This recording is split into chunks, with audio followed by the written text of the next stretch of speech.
Alors, est-ce que ça va? Oui, voilà.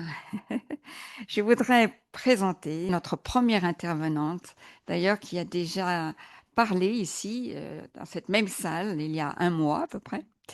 Et donc, c'est Christine Jouan-Bruno, qui est présidente de Femmes de Demain, enseignante chercheuse, présidente Fondation Écothésie et maire adjoint honoraire Boulogne-Billancourt. Voilà. Merci beaucoup.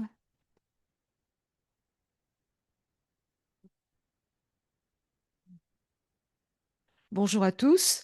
Je suis une fois de plus très heureuse et honorée d'intervenir dans ces contextes, dans cette enceinte, avec des personnes qui portent des valeurs auxquelles je crois et qui sont pour moi essentielles à la construction et à la vie en société.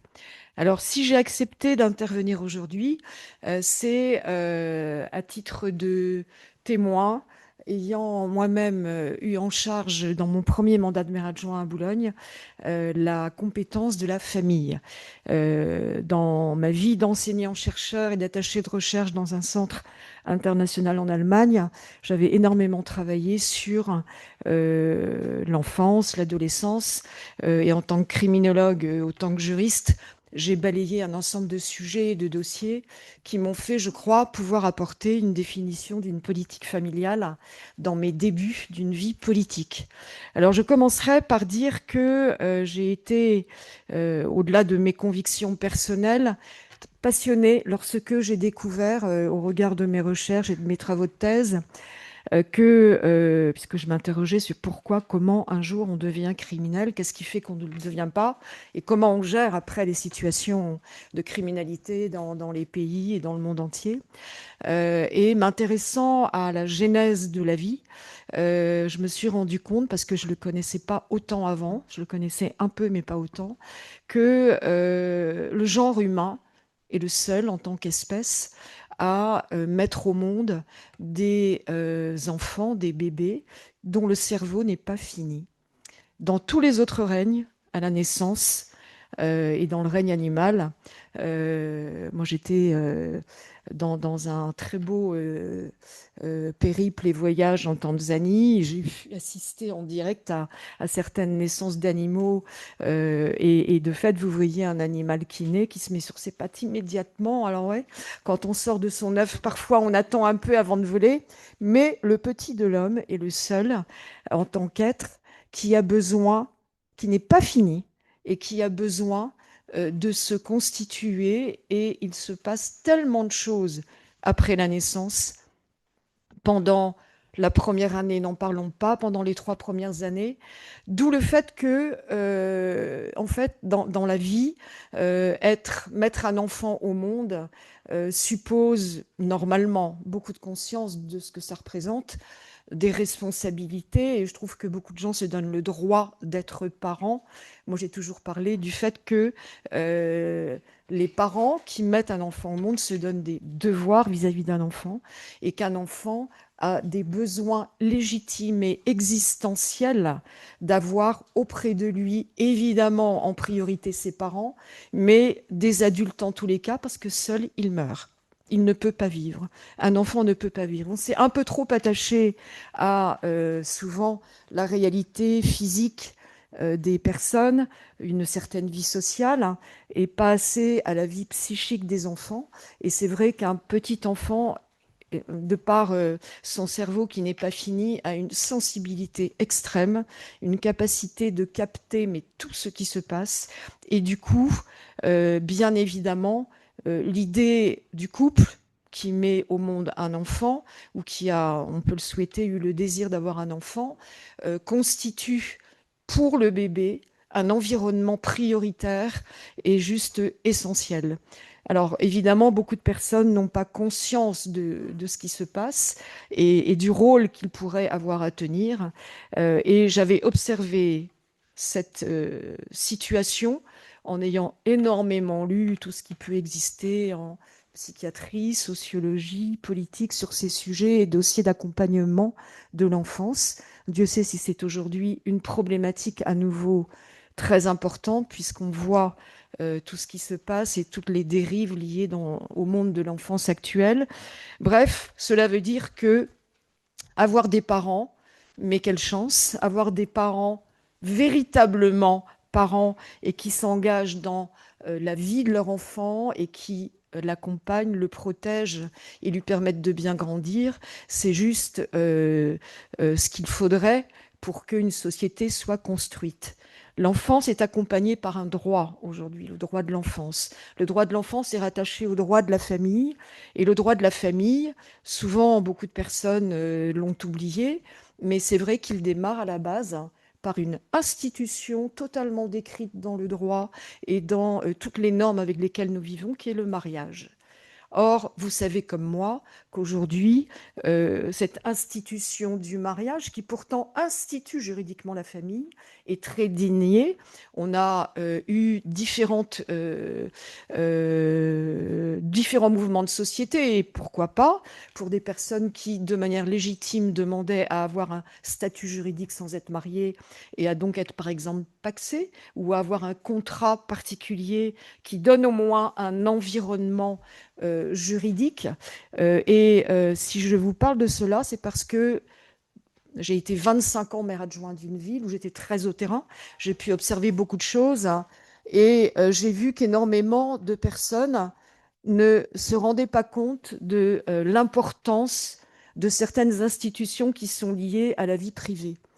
Alors, non, j'ai eu la chance d'officier dans une ville assez extraordinaire où il y a quand même une très forte conscience de la vie, énormément de gens engagés. D'ailleurs, spirituellement, nous avons aussi des églises pleines, une synagogue qui est énorme et qui draine une très grande population, un centre culturel musulman très très dynamique où il se passe beaucoup de choses et d'une manière générale un engagement social, sociétal très important. Et je reviens au fait que j'ai occupé donc cette fonction de maire adjoint à la famille dans mon premier mandat et je me suis demandé ce que j'allais pouvoir proposer et comment mettre en œuvre une politique familiale locale, qui fut la première politique familiale locale de France.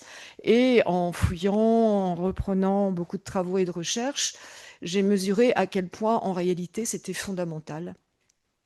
Parce que j'ai réalisé, en allant dans beaucoup d'équipements de petite enfance, dans toutes les écoles de Boulogne, etc., qu'énormément de jeunes parents ne savaient plus ce qu'était être parent et qu'il y avait une vraie angoisse vécue par beaucoup de jeunes parents donc nous avons décidé d'accompagner les jeunes parents volontairement. J'ai créé une école des parents à Boulogne en lien avec un réseau national existant qui était plus ou moins délaissé. Mais en tous les cas, nous avons créé un lieu considérant qu'il y avait besoin d'informer, de transmettre et de dire aux jeunes parents à quel point leur rôle avait du sens. Et de la même manière, nous avons institué dans la ville de Boulogne des ateliers de préparation au mariage pour que les jeunes avec l'envie ou non de se marier, mais qui voulaient se renseigner, puissent être documentés sur ce que peut signifier le mariage,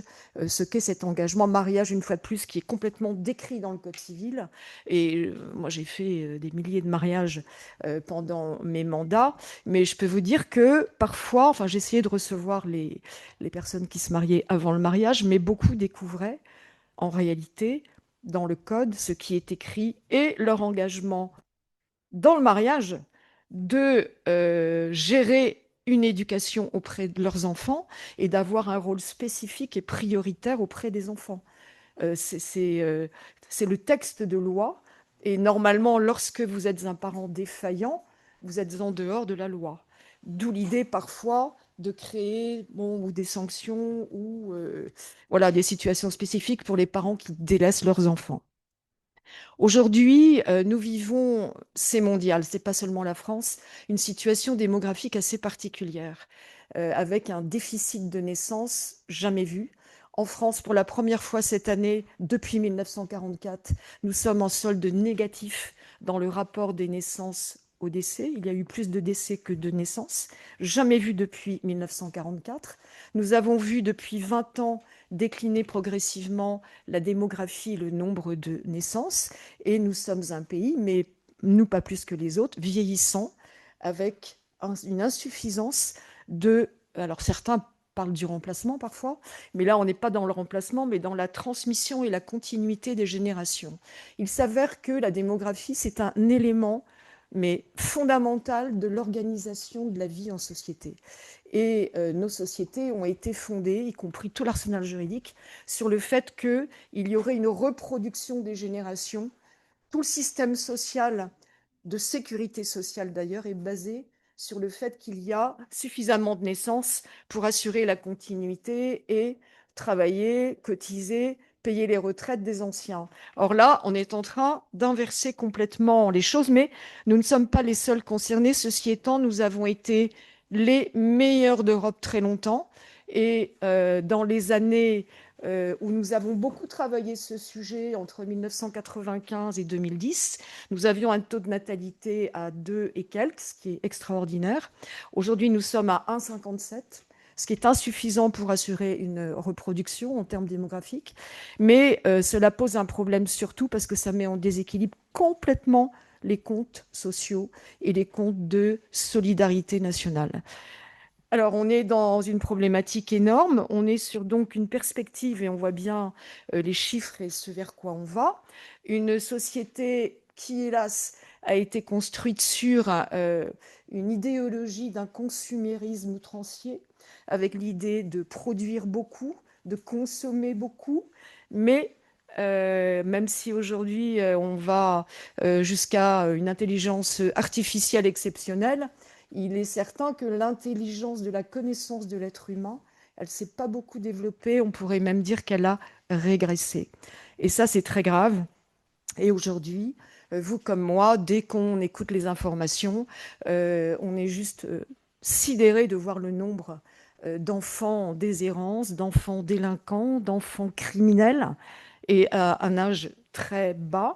Mais cela veut dire tout simplement que ces enfants n'ont pas été construits, n'ont pas reçu l'éducation adaptée.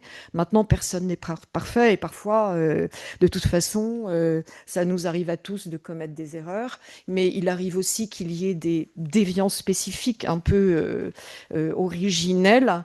J'y crois peu parce que souvent, beaucoup de choses peuvent évoluer et bien évoluer quand on a repéré qu'un enfant a certaines défaillances. Eh bien oui, il faut être là. Et en tous les cas, ce qui est certain, c'est que le premier lieu d'apprentissage de la vie, c'est la famille, c'est à la maison. Et moi, je dois dire, dans tous les mariages, je le disais, si vous n'avez pas éduqué vos enfants, si vous n'avez pas transmis sur une base d'amour réel, parce que c'est pas seulement l'amour déclaré qui est important, mais l'amour vécu. Et les enfants qui sont aimés, qui sont vraiment choyés, qui reçoivent l'affection nécessaire et le respect qui leur est dû, effectivement, ils vont bien. Par contre, ils se retrouvent dans des classes, parfois, dès la maternelle, où ils sont confrontés aujourd'hui à des violences et à des gestes inouïs. Et un enfant qui n'a rien appris à la maison, à qui on n'a jamais dit non, et qui se comporte comme un enfant et un être qui a le droit de tout faire, eh bien, il ne va pas s'improviser du jour au lendemain discipliné à l'école. Et vous avez des professeurs, des institutrices, je sais plus, on les appelle les maîtres d'école maintenant, où dès la maternelle, vous avez des enseignants qui sont débordés parce qu'il suffit qu'il y ait 3-4 cas un peu difficiles, qui se croient autorisés à tout, qui insultent même la maîtresse, tout petit, hein, et ça met le bazar dans la classe et c'est juste redoutable. Et c'est redoutable pour tout le monde. Et je veux dire, j'ai vu des situations comme ça incroyables. Donc la première des écoles de vie, c'est la famille. La deuxième, l'école peut apporter et compléter, mais ne remplace jamais la famille. Et pour le coup, tout ce qui se passe dans l'école est important en termes d'observation et de signalement des enfants qui ont des difficultés particulières pour qu'on réussisse à encadrer, accompagner à des centres médico-pédagogiques qui sont spécialisés sur ces sujets. Et l'idée est de repérer suffisamment tôt et d'accompagner les enfants qui sont en mal-être et qui ont de réelles difficultés. Dans notre société, hélas, le monde enseignant est moins formé qu'avant, un peu différemment. Vous avez entendu comme moi qu'on accueille... moi, je viens de l'enseignement supérieur et j'ai été fonctionnaire longtemps et j'ai un grand respect pour la fonction publique, mais bon, enseigner en université, c'est autre chose qu'enseigner dans les petites classes, mais les petites classes sont juste précieuse parce que c'est là, comme je vous le disais, que l'enfant, finalisant la mise en place de son cerveau et de toutes ses impressions et de tout ce qui va devenir pour lui acquis pour la suite, reçoit énormément. D'où l'importance d'avoir dans les premières années d'école, ce qui est souvent négligé, des personnes très bien formées. Mais formées, ok, à l'apprentissage intellectuel, si on peut le dire, mais à l'observation psychologique avec une pédagogie infantile suffisante pour pouvoir gérer. Et Dieu sait si c'est difficile, une classe de 25 petits bouts de chou un peu dynamique, hein, c'est pas évident. Mais donc on a, hélas, corollairement chez les jeunes parents, beaucoup de méconnaissances sur ce qu'est l'enfant. Vous me direz, mais avant, est-ce que les parents, il y a 50 ans, il y a 60 ans, avaient une connaissance, une pédagogie? Il y avait... Non, en fait, pas toujours. Mais il y avait des transmissions générationnelles qui existaient et des transmissions familiales qui faisaient qu'on avait appris à la maison beaucoup de choses. Aujourd'hui, les séparations familiales, l'éclatement géographique, souvent des familles entre enfants, beaucoup d'enfants partent à l'étranger, où on a aujourd'hui de toute façon 3 enfants sur 10 qui vit en couple monoparental, et on sait que les enfants sont transportés d'un endroit à l'autre, que beaucoup de repères sont difficiles. Et en tous les cas, il y a un déficit de transmission qui se faisait avant naturellement, qui se font aujourd'hui dans beaucoup de civilisations du monde, qui ont gardé leur communauté et leur mode de vie, qui se font naturellement. L'enfant, d'ailleurs, vous savez qu'on parle aujourd'hui d'une presque une dizaine de nominations de famille. On est arrivé au dénominatif de famille nucléaire. On a la famille dite traditionnelle, qui peut être nucléaire quand il y a, dit-on, seulement un enfant. Vous avez la famille monoparentale, la famille recomposée. Enfin bref, on multiplie les appellations de famille. Et je trouve personnellement que depuis, on en parlait tout à l'heure avec votre président, depuis quelques mandatures gouvernementales, c'est vrai qu'il n'y a plus de ministre de la famille, il n'y a pas de cap de politique familiale. Moi, je considère, pour l'avoir vécu, avoir mis en place une politique familiale d'aide aux familles sur la ville, y compris financièrement, pour accompagner toutes les mamans qui n'avaient pas eu la chance d'avoir une place en crèche. Moi, j'ai dit très vite, écoutez, c'est pas normal. Tout le monde paye ses impôts et certains ont l'accès à une crèche, tant mieux. Et on a multiplié, je peux vous dire, depuis 30 ans, les structures de crèches dans la ville. Il y a un taux assez inouï. C'est pour ça que beaucoup de jeunes familles, d'ailleurs, de Paris venaient sur Boulogne. Mais moi, j'avais décidé, on avait mis en place un accompagnement financier des personnes qui n'avaient pas de place en crèche pour aider à recruter une aide à domicile, voire nous avons appuyé et formé tout un réseau d'assistantes maternelles pour compléter l'éducation qui doit être donnée à un enfant et avoir une éducation de qualité. C'est pas n'importe qui peut et qui doit rentrer dans le giron familial, dans la maison, dans l'intimité des foyers. Quand vous confiez votre bébé à quelqu'un, il faut s'assurer de la formation et de la qualité de la personne, parce qu'il y a heureusement des situations très bien gérées, avec des gens qui n'ont pas été formés professionnellement, mais il y a aussi des catastrophes et des choses épouvantables.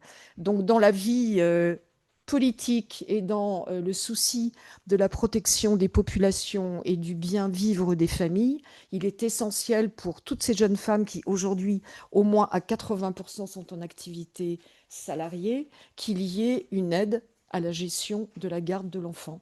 Et on a bien vu et on sait que c'est une des clés qui favorise la natalité. Ça a été mesuré, identifié. En Allemagne, par exemple, où il n'y avait aucun système de garde organisé avant 4-6 ans ou presque, et ben, le taux de natalité avait chuté il y a très longtemps déjà. Et nous, si nous avions un taux de natalité aussi élevé en France, c'est parce qu'il y a eu une politique familiale très favorable, incitative à ce qu'est la qualité de vie d'une famille et d'un foyer. Et vous savez aujourd'hui que très souvent, quand on entend parler d'incidents gravissimes, et d'enfants qui passent aux actes les plus violents, on découvre très souvent qu'il vit avec une maman seule. En fait, la réalité des femmes en situation monoparentale est un dossier énorme en France comme ailleurs, mais parlons de la France.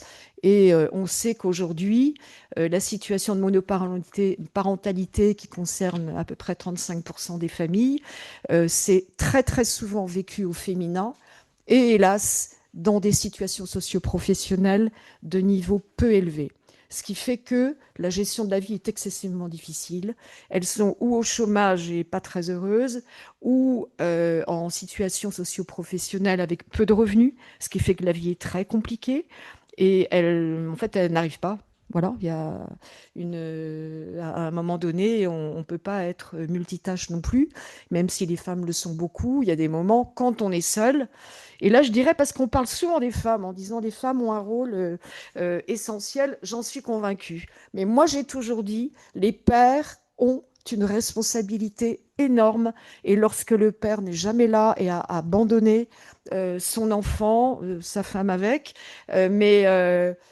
c'est juste d'une responsabilité terrible parce que le père est la représentation institutionnelle pour un enfant. Un enfant avec sa mère vit beaucoup plus ce qui est le lien privé, affectif et une sécurité intérieure très importante, hein. Mais lorsqu'il n'a jamais de visage du père, en plus à l'école, jusqu'il n'y a pas longtemps, c'était toujours une femme qui était institutrice, le monde des infirmiers féminins, à la crèche, que des femmes quasiment, et le monde médical, on le sait, est à plus de 80% féminin. Bref, vous avez des petits-enfants qui ne voyaient que des visages féminins, avec l'absence totale du masculin. Or, le masculin porte la symbolique institutionnelle, c'est comme ça. Ce qui fait que tous ces gamins-là qui ont grandi comme ça, avec des familles décomposées et des difficultés de vie, eh bien, le rapport à l'autorité, il est excessivement difficile. Et ils vont défier facilement tous les uniformes, parce qu'ils défient pas seulement la police, ils défient autant les pompiers que parfois les médecins, ce qui est épouvantable, puisqu'ils osent même les caillasser à l'occasion. Moi, j'étais effrayée, parce que ça date d'il y a quand même 30 ans, ça existait déjà, de savoir qu'on osait s'attaquer aux pompiers qui viennent sauver les gens, qui viennent sauver des vies. Et c'était des gens plus âgés qu'aujourd'hui, mais aujourd'hui, même adolescents, ils sont capables, mais vous voyez bien que ce sont des gestes de vie explosée, d'inconscience, même si on dit qu'ils devraient, c'est sûr, porter une responsabilité en tant qu'adolescents, mais c'est d'une tristesse infinie, parce que ce sont des enfants qui n'ont pas reçu la construction nécessaire. Et quand s'ajoute au déficit familial le fait que les institutions nationales et l'État en tant que tel n'a pas un fonctionnement satisfaisant et ne gère pas les situations, alors là, on est parti pour n'importe quoi. D'ailleurs, c'est ce qui se passe avec, dans le monde des narcotrafics mondiaux, l'entrisme qui est fait maintenant et qui gère certains quartiers, qui a pris en main certains jeunes, qui préfèrent travailler avec des mineurs ils ne sont pas passibles des mêmes poursuites pénales, hein, et du coup, ils deviennent ces petits-enfants de 10 ans à l'occasion des indiques et des personnes dans la boucle de la distribution de de la drogue et de l'alerte donnée avec toutes les bandes qui existent. Voilà, donc la famille, c'est un pilier essentiel de la société, la première des institutions en réalité. C'est sur la base de la famille que se construit l'ensemble des autres institutions. Si la première est défaillante, c'est grave parce que ça touche à la construction personnelle de chaque individu. Mais si, en plus, d'autres institutions commencent à défaillir, ce qui est le cas chez nous aujourd'hui, j'ose le dire, on est dans une situation où on maîtrise peu de choses et où on peut voir et assister à des débuts de conflits sociaux, civils, comme on l'a vu parfois, avec des débordements inimaginables qui sont aussi manipulés par certains groupuscules qui adorent ça et qui alimentent le sujet. Donc la famille qu'on a pu considérer, comme le disait Gide, comme la haine de la société, et famille, je vous hais, le fameux mot de Gide, qui a été repris par beaucoup d'ultralibertaires et de personnes qui voulaient sacrifier le côté patriarcal conservateur. En réalité, c'était une vice-conception et une très mauvaise analyse du sujet, parce que la famille, c'est le secret de la vie, de la transmission, de l'éducation réussie. Et c'est sur cette base qu'ensuite, beaucoup de situations peuvent s'appuyer pour qu'on ait des sociétés viables où il fasse bon vivre. Mais ça suppose des politiques dans l'observation aussi des situations, des terrains, depuis le local jusqu'au national. Il faut une vraie volonté politique sur ce sujet pour réussir à créer de la cohérence et ce fameux vivre ensemble dont tout le monde parle à toutes les sauces. En réalité, il commence à la maison. Et c'est ce que je voulais vous transmettre aujourd'hui en vous disant qu'avoir été élu au terrain, en observant la vie des familles et en voyant comment on peut favoriser, par exemple aussi faire construire prioritairement dans les logements sociaux de grands appartements pour familles nombreuses qui existent quasiment jamais. Tout ça, c'est le politique qui peut l'imposer. S'il n'y a pas de politique volontaire et conscient de ces sujets, on flirte avec les réalités, mais on rentre pas dans les réformes nécessaires pour faire que les familles existent et vivent bien. Donc la volonté politique, elle est en général inspirée par des personnes conscientes de la vie, qui ont aussi une volonté de long terme et surtout pas de court terme, de réussite facile. Donc on peut espérer pour la France et pour l'avenir qu'il y ait des politiques responsables qui regardent un peu loin, en ayant la conviction que la construction d'un enfant passe par des parents présents ou des remparts, en tous les cas structurants, qui vont lui permettre de pouvoir affronter la vie, d'y croire aussi, parce que beaucoup d'enfants se suicident aujourd'hui. Les taux de suicide sont gravissimes chez les adolescents, et c'est juste parce qu'il y a de la souffrance, de la désespérance et un défaut de cohésion. Et Martine, tu l'as très bien dit, la cohésion, la première des réussites, elle commence à la maison.